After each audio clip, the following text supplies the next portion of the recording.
My name is Dan Silvestre.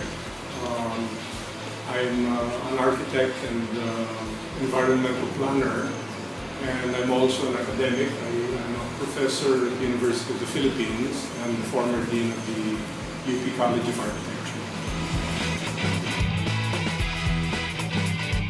Well, I've been following the technology itself for about, I'd say about 6 or 7 years now. I felt that this was really a technology that would become very useful for architects. It got to the point where the technology was reasonably user-friendly. It was something that generally regular professionals and students could already start to use without having to be too techy or too IT-oriented to work with.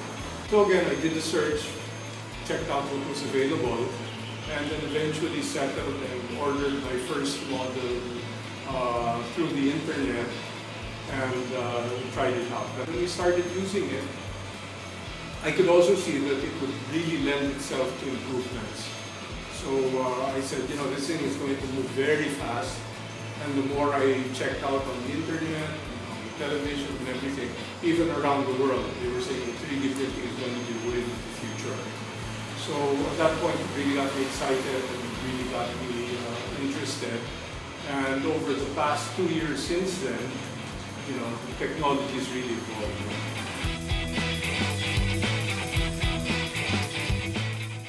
It's going to go much further than what people will just think looking at the machine.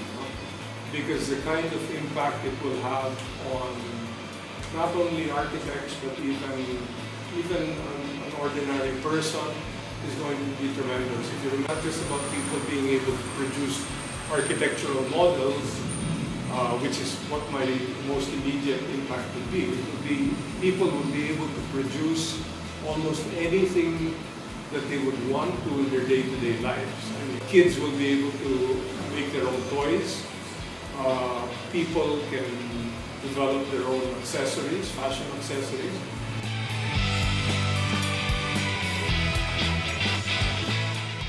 Just facilitating the tedious jobs of doing scale models.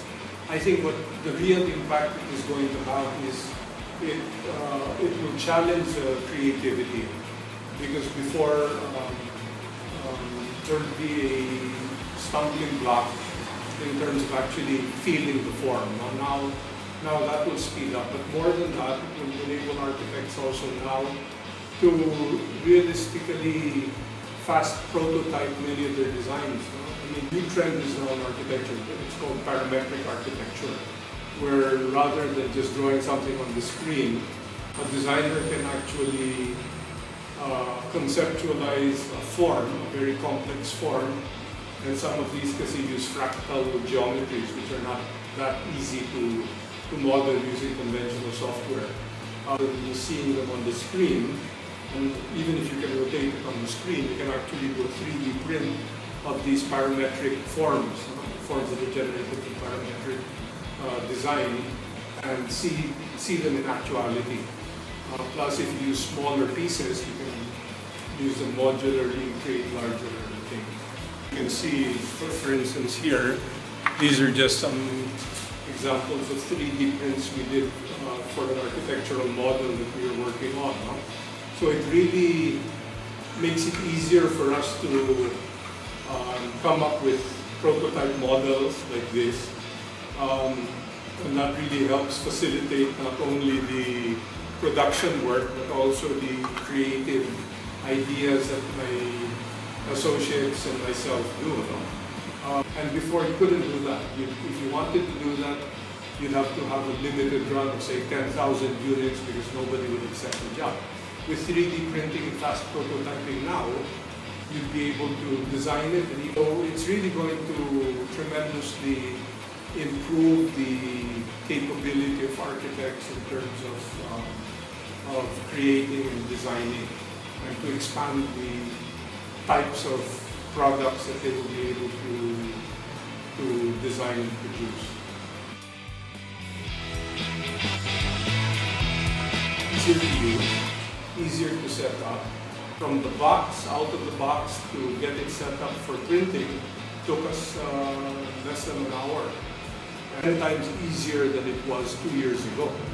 So I have a feeling that it will, because it's upgradable, it will be very, very easy. It won't become obsolete right away in almost endless ways. Although this is what we call additive printing, because it, eventually I would probably want to even upgrade to the machining CNC capability. Especially right now, what I like about it here is I can plug in a double nozzle, so I can print in 2 colors. So you can put in more than one row. Yeah.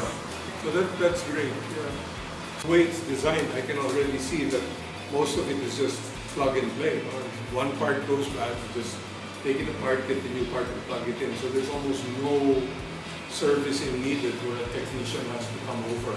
I'm sure the warranties will also be there. So I mean, that's right now one of the major reasons why I chose it. Really going to be something that will spread very fast, I think, and it will be to everybody's benefit. Kudos to the team. Congratulations. Keep on going, because I look forward to seeing the further evolution of this and what your next products are going to be, and the software also.